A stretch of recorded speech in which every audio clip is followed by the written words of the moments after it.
ఓం శ్రీ గణేశాయ నమః. శ్రీమాత్రే నమః. శివాయ గురవే నమః. శ్రీకృష్ణ పరబ్రహ్మణే నమః. శ్రీరామాయ నమః. శ్రీ గురుభ్యో నమః. మోహనవాణి ఛానల్ వీక్షకులందరికీ కూడా ముందుగా నా యొక్క సాధువాదాలు. ఈ రోజున శ్రీ రాఘవేంద్ర స్వామి మఠం మంత్రాలయం గురించి కొద్దిగా మాట్లాడుకుందాం. శ్రీ రాఘవేంద్ర స్వామి మఠాన్ని కుంభకోణ మఠమని, విభుదేంద్ర మఠమని, దక్షిణాది మఠమని లేదా విజయేంద్ర మఠమని పిలుస్తూ ఉంటారు. మూడు ప్రధానమైనటువంటి ద్వైత వేదాంత మఠాలలో ఈ రాఘవేంద్ర స్వామి మఠం మంత్రాలయంలో చాలా ప్రఖ్యాతి చెందింది. భారతదేశంలో, ముఖ్యంగా మన ఆంధ్రదేశంలో కర్నూలు జిల్లా అదోని తాలూకాలో మంత్రాలయంలో తుంగభద్ర నది ఒడ్డున ఉన్నది ఈ మఠం.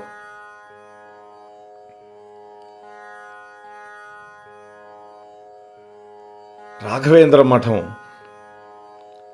ఉత్తరాది మఠం, వ్యాసరాజ మఠంతో పాటుగా ద్వైత వేదాంతానికి చెందినటువంటి మూడు ప్రధానమైనటువంటి పీఠాలుగా పరిగణించబడుతూ ఉన్నాయి. ఈ మూడింటిని కలిపి సంయుక్తంగా మఠత్రయం అంటారు. దీని చరిత్ర చూస్తే ఈ రాఘవేంద్ర స్వామి మఠం జగద్గురు శ్రీ మధ్వాచార్యుల వారి యొక్క శిష్యుడైనటువంటి విభుదేంద్ర తీర్థ ద్వారా ఆవిర్భవించింది. రాఘవేంద్ర మఠాన్ని 15వ శతాబ్దంలో కుంభకోణంలో విభుదేంద్ర తీర్థుల వారు స్థాపించారు. కాబట్టి ఇంతకుముందు ఈ మఠాన్ని కుంభకోణ మఠం లేదా దక్షిణాది మఠం అని పిలుచుకునేవాళ్ళు. ఆ తరువాత ఈ మఠం కుంభకోణం మఠం యొక్క శిష్యుడు, వారసుడైనటువంటి సుధీంద్ర తీర్థుల వారి చేత శ్రీ విజయేంద్ర మఠంగా ప్రసిద్ధి చెందింది. అంటే సుధీంద్ర తీర్థుల వారి యొక్క శిష్యుడు విజయేంద్ర తీర్థుడు. ఆయన తర్వాత ఈ మఠాన్ని విజయేంద్ర తీర్థ మఠంగా చెప్పారు. ఈ సుధీంద్ర తీర్థుడు తర్వాత ఆయన శిష్యుడు, అత్యంత గౌరవనీయమైనటువంటి ద్వైత సన్యాసి రాఘవేంద్ర తీర్థుల వారు ఈ మఠానికి పీఠాధిపతిగా కొనసాగారు. మూల రాముడి యొక్క విగ్రహం ఈ మఠంలో పూజింపబడుతూ ఉన్నది. దీని ప్రధాన కార్యాలయం ఇప్పుడు కర్ణాటకలో ఉండేటువంటి నంజన్గూడ్ అనే చోట ఉన్నది. అందుకనే ఇప్పటికీ ఇక్కడ కర్ణాటక సంబంధించినటువంటి బ్రాహ్మలు, వాళ్ళని రాయర్లు అంటారు, అదొక జాతి. వాళ్ళే ప్రధానంగా ఇక్కడ కైంకర్యం చేస్తారన్నమాట. ఇప్పుడు మన ఆంధ్రప్రదేశ్లో మంత్రాలయంలో ఈ పీఠం ఉన్నది. ప్రపంచవ్యాప్తంగా ఉన్న హిందువులలో ఈ మఠానికి ఎంతో గౌరవం ఉంది.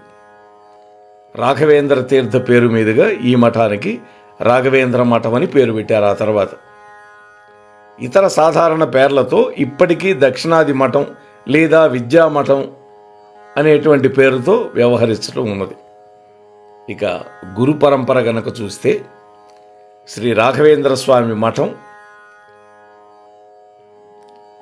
15వ శతాబ్దంలో కుంభకోణంలో, తమిళనాడు విభుదేంద్ర తీర్థుల వారు స్థాపించారని చెప్పుకున్నాం. మొట్టమొదట మధ్వాచార్యులు. అక్కడి నుంచి మొదలు పెడితే 11వ వాడు విభుదేంద్ర తీర్థుడు, 15వ వాడు విజయేంద్ర తీర్థుడు, 16వ వాడు సుధీంద్ర తీర్థుడు, 17వ వాడు రాఘవేంద్ర స్వామి. అలా అలా పరంపర కొనసాగుతూ ఇప్పుడు 40వ పీఠాధిపతి శ్రీ సుబుధేంద్ర తీర్థుల వారు ఆధ్వర్యం వహిస్తూ ఉన్నారు ఈ పీఠానికి. ఇది స్థూలంగా ఈ పీఠానికి ఉండేటటువంటి సంక్షిప్తంగా ఉండే చరిత్ర. ఇకపోతే మరి రాఘవేంద్ర స్వామి వారి యొక్క దివ్యమైనటువంటి చరిత్ర కూడా కొద్దిగా మనం తెలుసుకోవాలి కదా. ఈ సందర్భంలో శ్రీ గురు రాఘవేంద్ర స్వామి 1595లో జన్మించారు. 1671 సంవత్సరం వరకు వారు ఈ పీఠానిలో ఉన్నారు.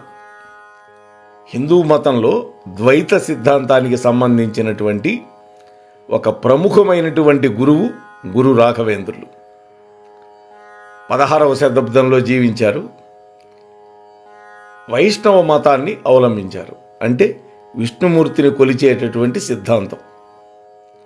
మధ్వాచార్యులు బోధించినటువంటి ద్వైత మతాన్ని అవలంబించారు.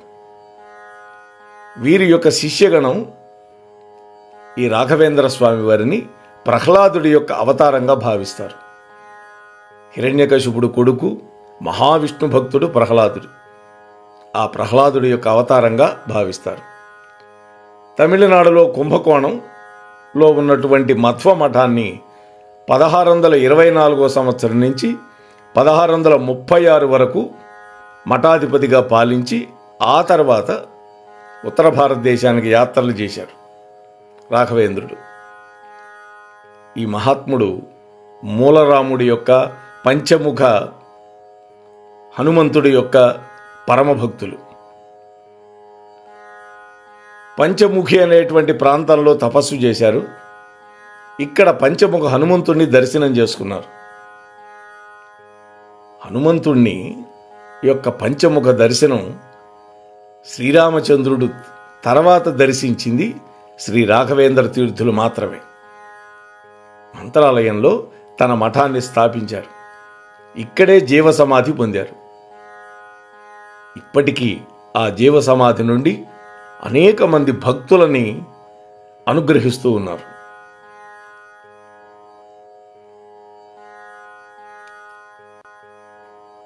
ఇక స్వామివారి యొక్క జీవిత చరిత్ర ఏంటంటే, జీవితం రాఘవేంద్ర స్వామి వెంకన్న భట్టుగా తమిళనాడులో భువనగిరిలో తిమ్మన్న భట్టు గోపికాంబ అనేటువంటి కన్నడ భట్టురాజుల యొక్క రెండో సంతానంగా 1595 సంవత్సరంలో పుట్టారు. ఆయన జన్మించిన సంవత్సరం 1598 అని 1601 అని కూడా ఉన్నాయి వాదనలు. వెంకటేశ్వర స్వామి యొక్క అనుగ్రహంతో పుట్టినందువల్ల చిన్నప్పుడు ఈ పిల్లవాడికి వెంకటనాథుడని, వెంకటాచార్య అని కూడా పిలుచుకునేవాళ్ళు ఇంట్లో. తన బావగారైనటువంటి లక్ష్మీ నరసింహాచార్యుల దగ్గర మదురైలో ప్రాథమిక విద్యాభ్యాసాన్ని చేసిన తర్వాత వెంకటనాథుణ్ణి కుంభకోణంలో ఉన్నటువంటి శ్రీమఠంలో విద్యార్థిగా చేర్చారు. ఆపై రాఘవేంద్ర తీర్థులుగా సన్యాసం పుచ్చుకున్నారు. 1614లో మదురై నుండి తిరిగి వచ్చినప్పుడు సరస్వతీబాయితో వీరికి వివాహం జరిగింది. వీరి కొడుకు పేరు లక్ష్మీనారాయణాచార్యులు. ఆ 1614లోనే పుట్టాడు ఆ అబ్బాయి. సన్యాసానికి ముందు పెళ్ళయిందనమాట. శ్రీమఠంలో రాఘవేంద్ర స్వామి సుధీంద్ర తీర్థుల వద్ద అభ్యసించడం మొదలుపెట్టారు. తక్కువ కాలంలోనే గొప్ప విద్యార్థిగా పేరు తెచ్చుకొని అన్ని వాదోపవాదాలలో, తర్కాలలో తనకంటే పెద్దవాళ్ళని, గొప్పవాళ్ళని కూడా ఓడించేశాడు. సంస్కృతం, వైదిక శాస్త్రాలు ఈ రెండిట్లో నిష్ణాతుడైనటువంటి వాడై అనేక మందికి బోధన చేయటం కూడా మొదలుపెట్టారు. ఈ రాఘవేంద్రుడికి సంగీతంలో కూడా నిష్ణాతత ఉంది. ఆయన కాలంలో ఆయన గొప్ప వైణికుడు కూడా, వీణ విద్వాంసుడు. గురువుగారి తర్వాత మఠం బాధ్యతలు స్వీకరించారు సుధీంద్ర తీర్థులు తర్వాత. ఆ పైన దక్షిణ భారతదేశం అంతా విజయం చేయటానికి బయలుదేరారు పర్యటనకి. మార్గమధ్యంలో ఎన్నో అద్భుతాలు తన శిష్య బృందానికి చూపిస్తూ మధ్వప్రోక్త ద్వైత సిద్ధాంతాన్ని బాగా ప్రచారం చేశారు. 1671 సంవత్సరంలో తన శిష్య బృందంతో రాబోయేటటువంటి 8 సంవత్సరాలు తాను జీవించే ఉంటానని చెప్పి మంత్రాలయంలో జీవసమాధికి వెళ్ళిపోయారు. అది రాఘవేంద్ర స్వామి యొక్క వైభవం. మరి అటువంటి రాఘవేంద్ర స్వామి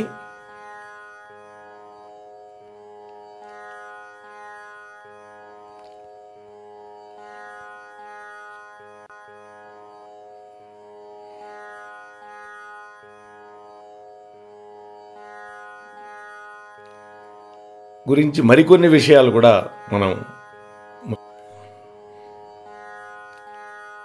ఈ మంత్రాలయ క్షేత్రం నది ఒడ్డునే ఉంటుంది, తుంగభద్ర నది ఒడ్డునే.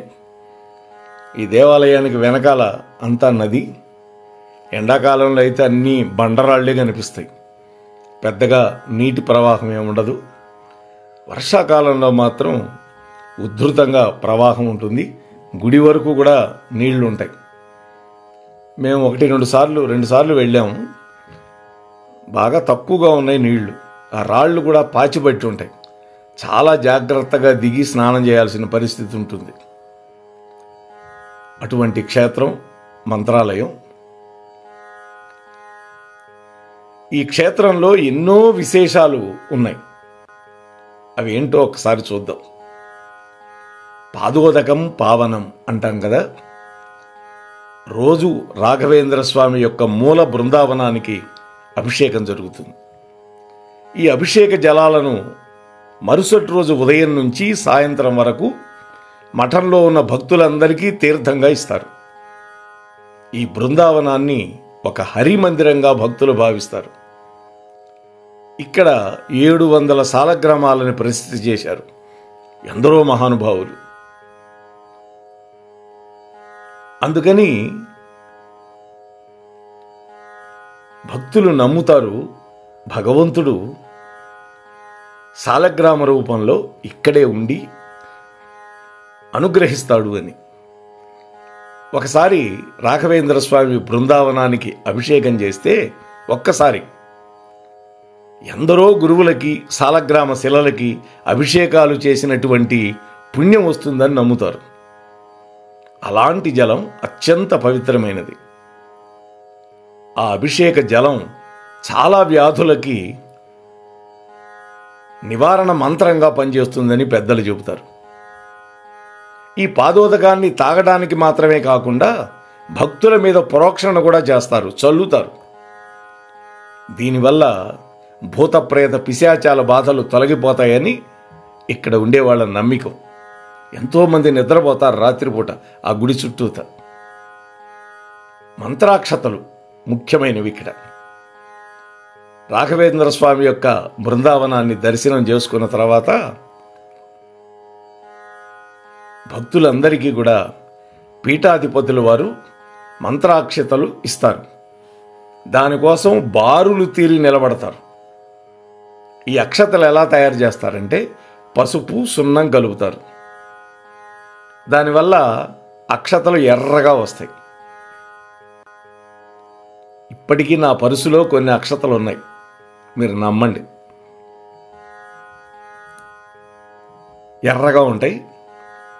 రాఘవేంద్ర స్వామి యొక్క మఠం పీఠాధిపతిగా ఎవరున్నా కూడా వచ్చినటువంటి భక్తులందరికీ ఆ అక్షతలనిచ్చే సంప్రదాయం రాఘవేంద్ర స్వామి నుంచి కొనసాగుతూ ఉంది ఇప్పటికీ. ఆనాడు ఆ యతీంద్రులు వాడినటువంటి పాత్రల్లోనే ఈరోజు కూడా అక్షతలను తయారు చేసి భక్తులకు పంచుతారు. మఠంలో పవిత్రతను కాపాడుకుంటూ వస్తున్నారు. అలాగే మృత్తిక యొక్క మహిమ. మృత్తిక అంటే మట్టి. రాఘవేంద్ర స్వామి బృందావనం మీద పెట్టేటటువంటి మృత్తిక మట్టి చాలా విశిష్టమైనదని నమ్మిక. దీని విషయంలో ఒక కథ కూడా ప్రచారంలో ఉంది. గురు రాఘవేంద్రులు బృందావన ప్రవేశానికి ముందర మంత్రాలయంలో ఉన్నప్పుడు అంటే ఇంకా సమాధిలోకి వెళ్ళకముందు ఓ బ్రాహ్మణ భక్తుడు స్వామివారి దగ్గరికి వచ్చి, స్వామి, నా కుమారుడి యొక్క ఉపనయనానికి నాకు కొంత డబ్బు కావాలి అని అడిగారట. ఆ సమయంలో స్వామివారు మఠంలో లేరు, తుంగభద్ర నదీ తీరంలో స్నానం చేయటం కోసం ఉన్నారు. రోజు మృత్తితో రుద్దుకొని స్నానం చేస్తారు స్వామి. సబ్బులు గిబ్బులు ఏం వాడరు, మనలాగా మట్టితో శరీరానికి రుద్దుకొని నదిలో స్నానం చేస్తారు. అలా స్నానం చేసే స్వామి తుంగభద్రా తీరంలోని ఆ మట్టినే కొంత తీసి భక్తుడికి ఇచ్చారు ప్రసాదంగా. దాన్ని ఆ భక్తుడు కళ్ళకద్దుకొని తీసుకొని వెళుతూ ఉన్నాడు. కానీ దైవవశాత్తు దారి తప్పాడు. తన గ్రామానికి కాకుండా మరో గ్రామానికి చేరుకున్నాడు. అంతా స్వామి లేలే. అక్కడ ఓ ధనవంతుడి యొక్క బిడ్డకి ఒక పిశాచం ఆవరించి ఉన్నది. ఎంతోమంది ప్రయత్నం చేశారు, ఆ పిశాచాన్ని వదిలించలేకపోతున్నారు. అప్పుడు ఈ బ్రాహ్మణుడు గురు రాఘవేంద్రుడు తనకిచ్చినటువంటి ఆ మృత్తికని తడిపి ఆ అమ్మాయి యొక్క నుదిటిన పెట్టాడు, ఆ బిడ్డ యొక్క నుదిటిన. వెంటనే ఆ పిశాచం కాస్త వెళ్ళిపోయింది. ఆ అమ్మాయి స్వస్థత వచ్చేసింది. అప్పుడు ఆ ధనవంతుడు సంతోషపడి ఆ పేద బ్రాహ్మణుడి యొక్క ఇంట్లో ఉపనయన కార్యక్రమాన్ని తానే దగ్గరుండి వైభవోపేతంగా ఘనంగా నిర్వహించాడు. అంతటి మహిమ కలిగినటువంటి ఆ మృత్తికను ఇప్పటికీ మంత్రాలయంలో పూజిస్తూ ఉంటారు. స్వామి యొక్క బృందావనం మీద ఉంటుంది ఆ మట్టి. రాఘవేంద్ర స్వామి తాకినటువంటి ఆ ప్రదేశంలో ఇప్పుడు ఒక తులసి వనాన్ని కూడా ఏర్పాటు చేశారు. ప్రతి సంవత్సరం ఆషాఢ మాసంలో గురు పౌర్ణమి రోజున స్వామి యొక్క ఉత్సవమూర్తిని తీసుకెళ్ళి అక్కడ మృత్తికకు ప్రత్యేక పూజలు చేసి ఊరేగింపుతో తెచ్చి స్వామి యొక్క మూల బృందావనం మీద పెడతారు ఉత్సవ విగ్రహాన్ని. ఇతర ప్రాంతాల్లో రాఘవేంద్ర స్వామి ఆలయాల స్థాపనకి ఈ మట్టిని వినియోగిస్తారు.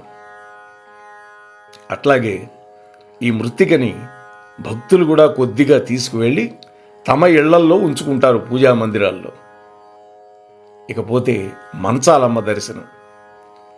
రాఘవేంద్ర స్వామి దర్శనానికి వచ్చే భక్తులు ముందుగా మఠం ముందు ఉండేటటువంటి గ్రామ దేవత మంచాలమ్మని దర్శించుకుంటారు. ఎందుకనంటే రాఘవేంద్ర స్వామి మంత్రాలయంలో బృందావనంలోకి ప్రవేశం చేయకముందు అమ్మవారిని దర్శించుకొని ఒక మాట చెప్పారు గ్రామదేవతకి, తల్లి, నేను ఇక్కడే కొలువై ఉంటాను, ఇంకా 800 ఏళ్ళు ఉంటాను సమాధిలో. అయితే ముందుగా నీకు నైవేద్యం దర్శనం అయిన తర్వాతే నా బృందావనాన్ని భక్తులు దర్శించుకుంటారు, నేను ఈ శాసనం చేస్తున్నాను అంటారు. తిరుమలలో కూడా ముందు ఆదివరాహస్వామిని దర్శించుకున్న తర్వాతనే వెంకటేశ్వరుడి యొక్క దర్శనమని అనుగ్రహించాడు కదా, ఎందుకని భూమి ఇచ్చాడు కాబట్టి ఆయన. అక్కడ మఠంలో ఉండే పండితులు ఈ మాట చెబుతారు. అందుకనే ముందుగా మంచాలమ్మ దర్శనం చేసుకొని ఆ తర్వాత మాత్రమే బృందావనాన్ని దర్శించుకోవాలి. పూజ్యాయ రాఘవేంద్రాయ సత్యధర్మరతాయ చ భజతాం కల్పవృక్షాయ నమతాం కామధేనవే. రాఘవేంద్ర స్వామి అత్యంత పూజనీయుడు. సత్యము ధర్మము ఈ రెండిట్లో ఎప్పుడు కూడా లయించి ఉంటాడు. అటువంటి కల్పవృక్ష సమానమైనటువంటి కామధేనువుతో సమానమైనటువంటి ఆ స్వామి యొక్క శ్రీచరణాలని నేను భజిస్తున్నాను అని అక్కడ శ్లోకం రాసి ఉంటుంది. ఈ ప్రార్థనా శ్లోకాన్ని చక్కగా మనం ప్రతినిత్యం చేసుకుంటే గురు రాఘవేంద్రుల యొక్క దివ్యానుగ్రహం మనకు కలుగుతుంది. ఇందులో అనుమానం ఏం లేదు. నేను ఇప్పటికీ ఒక 2 సార్లు మాత్రమే వెళ్ళినట్టు గుర్తు. అక్కడ భోజనాలు పెడతారు. బ్రాహ్మణులకు విడిగా పెడతారు భోజనం, మిగిలిన వాళ్ళకి మిగిలినట్టు పెడతారు. మఠంలోకి ఆ బృందావనాన్ని దర్శించుకోవాలంటే చొక్కా ఉండకూడదు వంటిన. అంటే చొక్కా ఉండకూడదంటే ఏమిటి? ఆడంబరం పనికిరాదు అని. చిదంబరంలో కూడా చొక్కా వేసుకొని లోపలికి రానీరు. ఇక్కడ అంతే. అలాగే అక్కడ హుళి అనేటువంటి ఒక సాంబార్ లాంటి పదార్థం వేస్తారు. ఎంత బాగుంటుందో చెప్పలేను. భోజనం కూడా చాలా అద్భుతంగా ఉంటుంది. ఆ ప్రసాదం తిని తీరాలి. తుంగభద్రలో స్నానం చేసి తీరాలి. తప్పకుండా ఇది విన్న వాళ్ళకు కూడా గురు రాఘవేంద్రుల యొక్క బృందావన దర్శనం చేసుకునే భాగ్యం కలుగుతుంది.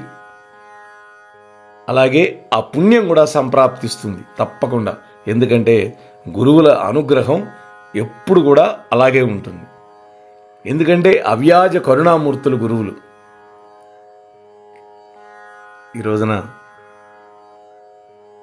మీతోటి ఈ కొద్ది మాటలు ముచ్చరించుకునే భాగ్యం నాకు కలిగించినందుకు మన మోహనవాణి ఛానల్ వారికి నా యొక్క హృదయపూర్వక ధన్యవాదాలు, కృతజ్ఞతలు తెలియజేస్తూ, వింటున్న మీకు కూడా నా యొక్క సాధువాదాలు మళ్ళీ సమర్పించుకుంటూ ముగిస్తున్నాను. స్వస్తి.